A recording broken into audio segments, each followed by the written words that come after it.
Hello and welcome to our first Rivian R1S. This is Rivian's SUV version. They already made the R1T, which is their truck. It's still 835 horsepower and gets 300 plus miles of range. It's tremendously capable off-road, but this time you can haul 6 other people with you while you're taking them on the streets, taking them off-road, having fun the whole time. Let's go take a look.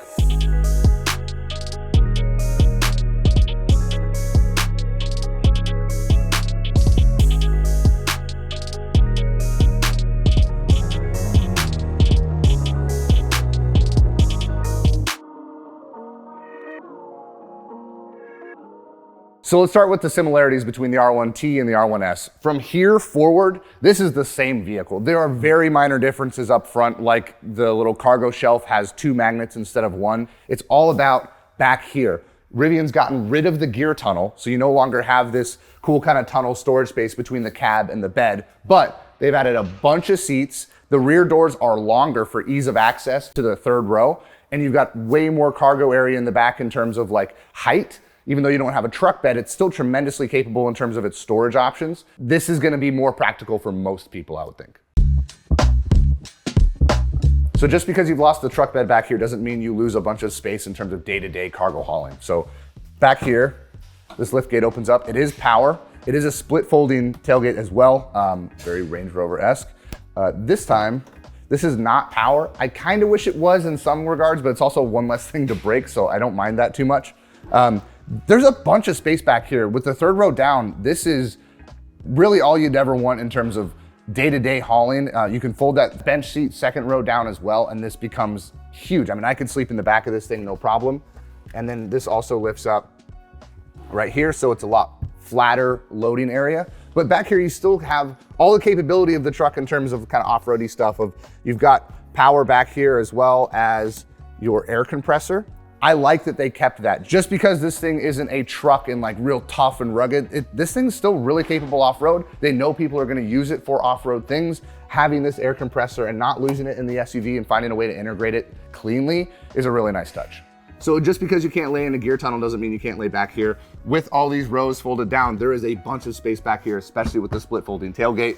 You've got these little cargo hooks throughout here that you can move back and forth, super easy, which I love. If you're gonna sleep back here, you probably wanna move the little cargo cover area, but for right now, I think we're just fine. So in the 3rd row, while I might not be taking any 10-hour trips back here, this thing is perfectly comfortable. I could probably spend an hour or 2 back here, no problem. I've got headroom, even though I'm 6 foot. I've got leg room as well. And I've got a cup holder back here, which is really all that matters on a long road trip.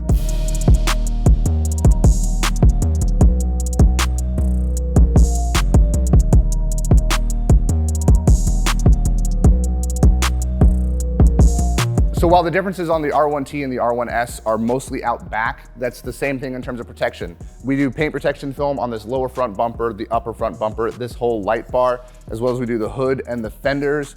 We also do the mirrors, the outside of the door handles. That's one of those things that I recommend for any of these Rivian vehicles. It just makes a lot of sense if you're gonna be doing a lot of freeway miles, and especially if you're off-roading, definitely protect the front end of the car. The next difference out back in terms of protection is gonna be the fact that you don't have a gear tunnel on the R1S. The rear doors have actually made up a little bit of distance there to actually be longer than the front door. But if you look down the side of it, this actually comes out a little bit, kind of like the gear tunnel does. These front tires, there's this little hole behind that fender flare. They're gonna throw rocks and stuff back here. So we've done the rear doors in PPF to protect those from getting chipped up. We've also done the front doors because he's got kids, and just one of those things that having a little extra protection when you're in a parking lot or in the garage and they just swing the door open a little too hard, it's nice to have some extra protection there as well.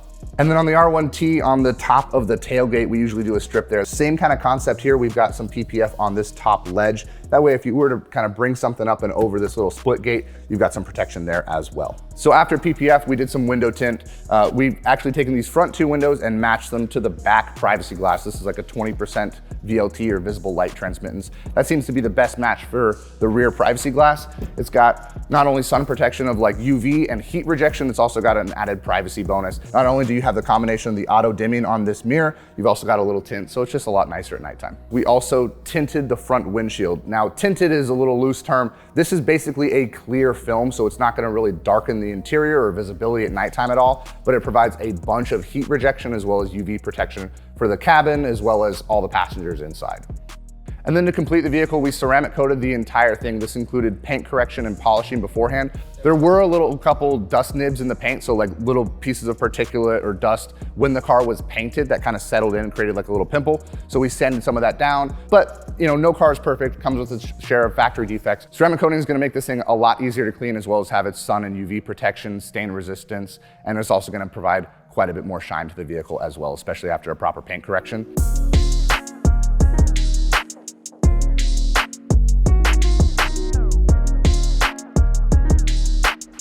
So if you're taking delivery of a new R1S and you've waited probably a solid 2 years, or you just picked one up on the secondhand market, welcome to the Rivian family, but also know that the way we approach its protection on this vehicle is a little bit different than the R1T. If you wanna know more about how do I protect my vehicle best, give us a call, send us a message, hit us up, or come by the shop and say hi.